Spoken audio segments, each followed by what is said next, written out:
It is one thing to add a gene to seeds of corn to increase crop yields, but it is different to add genes that may reach cells throughout the body of a human being.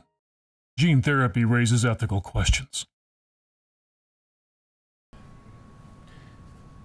In thinking about modern medical therapies, ethical issues are terribly important. And considering the ethical issues for gene therapy, what can you tell us about the approach taken in previous trials with adeno-associated virus? Well, adeno-associated virus, or AAV, is a fairly new gene transfer shuttle, so its use has benefited from many earlier clinical trials using a variety of other vectors and gene transfer vehicles. As a result, there have been a lot more animal studies that have been performed to test the safety and to find out how well these vectors work in fighting disease. The regulatory agencies also have ensured that the human trials are brought along quite slowly in a variety of stages, in particular by having them start with fairly low doses of the drug and slowly increasing in subsequent trials. There's now been hundreds of human trials using AAV vectors, and fortunately there have been no serious adverse events. So I think this vector has been brought along quite well in terms of safety and trying to find out how well it's going to work.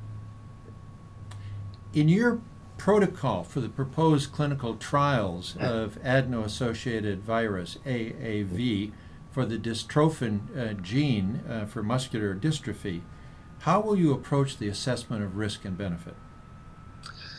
Well, our approach is to focus initially almost exclusively on safety to make sure that there is no risk or that we can minimize the risk as much as possible.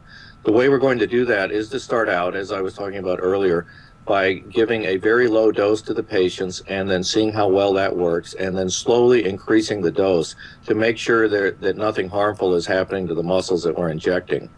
In the very first human trials that we were planning on doing, the benefit relative to the risk will be assessed primarily by looking at whether we're able to make new dystrophin protein in the muscles of patients. That's a fairly limited assay, but that allows us to mainly focus on safety, but also to ask whether there's potential for this method to work. If those trials go well, then we'll be able to start delivering higher and higher doses that will allow a more focused study of the actual benefit to the patients.